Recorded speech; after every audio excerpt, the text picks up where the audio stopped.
Beldanga block 2 এর পঞ্চায়েত সমিতির পক্ষ থেকে স্বেচ্ছায় রক্তদান শিবিরের আয়োজন।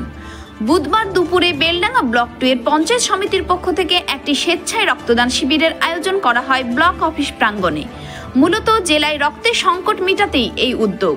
সেই সঙ্গে প্রশাসনের পক্ষ থেকে রথ ও মহরম নিয়ে শান্তি কমিটির বৈঠক করলেন ব্লক অফিসে। এই মহতী রক্তদান শিবিরে উপস্থিত ছিলেন এসডিও সদর শুভঙ্কর রায়, এসডিপিও বেলডাঙ্গা ডক্টর উত্তম গড়াই, বিডিও বেলডাঙ্গা 2 এর তুহিন কান্তি ঘোষ, রেজিনগরের সিআই দুর্গা প্রসাদ মজুমদার, পঞ্চায়েত সভাপতি বিউটি বেগম, ওসি শক্তিপুর ইন্দ্রনীল মাহান্ত, শক্তিপুর স্বাস্থ্যকেন্দ্রের BMOH তরুণ বারুই প্রমুখ। রেজিনগর থেকে সোমনাথ হালদারের রিপোর্ট, ASR নিউজ।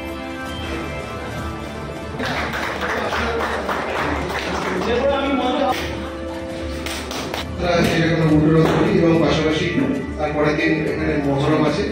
তো সকল ধর্মীয় অনুষ্ঠানগুলো আমরা খুব সুন্দরভাবে পালন করবো, একটা সহযোগিতা করে। তার পাশাপাশি কিছু বিধিনিষেধ যেগুলো আমাদেরকে বছরের আপনারা জানেন যে আমাদের মুর্শিদাবাদ যে হসপিটাল আছে, ডিস্ট্রিক্ট হসপিটাল, সেখানে শুধুমাত্র মুর্শিদাবাদবাসী নন, আশেপাশের জেলা এবং আশেপাশের রাজ্য থেকেও এখানে প্রচুর মানুষজন আসে চিকিৎসার জন্য। তো স্বাভাবিকভাবেই রক্তের একটা চাহিদা সবসময় থাকে এবং কিছু কিছু ক্ষেত্রে আমাদের যে স্টক, ব্লাডের যে স্টক, সেটা একদম তলানিতে নেমে যায়। তো স্বাভাবিকভাবেই আমরা প্রত্যেকে চেষ্টা করছি যে প্রশাসনিকভাবেও কিছু উদ্যোগ নিয়ে এই যে আজকের যে আপনারা যেরকম দেখছেন যে রক্তদান শিবির, সেই রক্তদান শিবিরের আয়োজন করা হয়েছে। এখনো অবধি প্রায় 60 জন মানুষ রক্তদান করেছেন এবং বিগত দিনে নওদা ব্লকে হয়েছে, বিগত দিনে হরিহরপাড়া ব্লকে আপনারা জানেন যে আমরা এরকম উদ্যোগ নিয়েছিলাম রক্তদানের, সেগুলো আমরা সম্পন্ন করতে পেরেছি এবং খুব বড় সংখ্যায় আমরা সাড়া পেয়েছি এবং অনেক মানুষ এগিয়ে এসেছেন রক্ত দেওয়ার জন্য। আগামীতেও আমরা সচেষ্ট থাকবো, আমরা চেষ্টা করে যাব যাতে আমাদের তরফ থেকে এই জাতীয় উদ্যোগ, ব্লকের তরফ থেকে এই জাতীয় উদ্যোগ যাতে নেওয়া হয়, যাতে আমাদের যে মুর্শিদাবাদ ব্লাড ব্যাংক আছে সেখানে যাতে রক্তের যে যোগান সেটা যাতে পুরোপুরি বজায় থাকে। এটা আপনারা কিছুক্ষণ আগে দেখেছেন আমাদের বেলডাঙ্গা 2 পঞ্চায়েত সমিতির পক্ষ থেকে যে voluntary blood donation camp organise করা হয়েছিল। সেখানে অলরেডি প্রায় 100 জনের কাছাকাছি তারা ডোনার, তারা ব্লাড ডোনেট করবে। এই উদ্যোগকে সাধুবাদ জানাই, কারণ আপনারা জানেন যে আমাদের গভর্নমেন্টের, আমাদের ওয়েস্ট বেঙ্গল পুলিশের পক্ষ থেকে মিশন উৎসর্গের মাধ্যমে বিভিন্ন থানা থেকে ব্লাড দেওয়া হয়।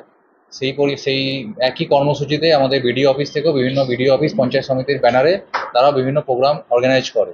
তো বেসিক্যালি দেখা যায় গ্রীষ্মকালে বা এই বর্ষাকালের শুরুর সময় দিয়ে দেখা যায় প্রচণ্ড RTA, যেটা রোড ট্রাফিক অ্যাক্সিডেন্ট হয়, এছাড়া ব্লাডের ঘাটতি দেখা যায়।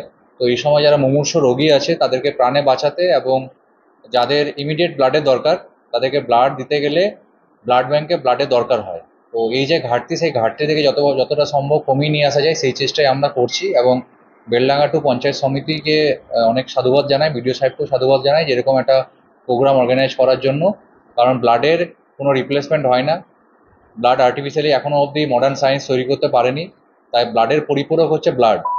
ব্লাডের কোনো ধর্ম হয় না, ব্লাড যে কোনো ব্যক্তিকে দেওয়া হয়, তার কি ধর্ম, কোন কাস্ট, সেটা দেখা হয় না। তাই আমি চাইবো এরকম যতগুলো প্রোগ্রাম আগামী দিনেও যাতে এরকম প্রোগ্রামগুলো করা যায়। এবং আমাদের পুলিশের তরফ থেকেও আমি ওসি শক্তিপুর আছে, আমি তাকেও বলবো যে আগামী মাস 2-এর মধ্যে যেন শক্তিপুর থানাতেও এরকম একটা ব্লাড ডোনেশন ক্যাম্প অর্গানাইজ করা যায়, যাতে আমরা মানুষের পাশে থেকে মানুষের জন্য আরো ভালোভাবে কাজ করতে পারি।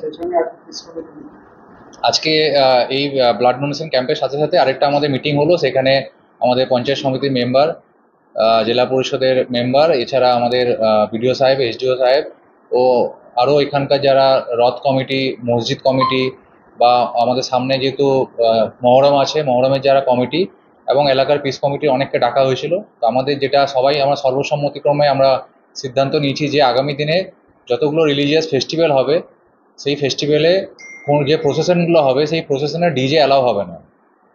কোনো স্ট্যাটিক জায়গাতে গান বাজুক, তাতে মানুষ আনন্দ করুক, তাতে আমাদের কারো কোনো আপত্তি নেই, কিন্তু ডিজে যেটা একটা শব্দ দানব, যেটা বিভিন্ন পলিউশন কন্ট্রোল বোর্ড বা গ্রিন ট্রাইব্যুনাল, ইভেন এলাহাবাদ হাইকোর্টেরও ক্লিয়ার গাইডলাইন আছে যে ডিজে ব্যান্ড আছে। তো আমরা কোনো দেখছেন ASR নিউজ।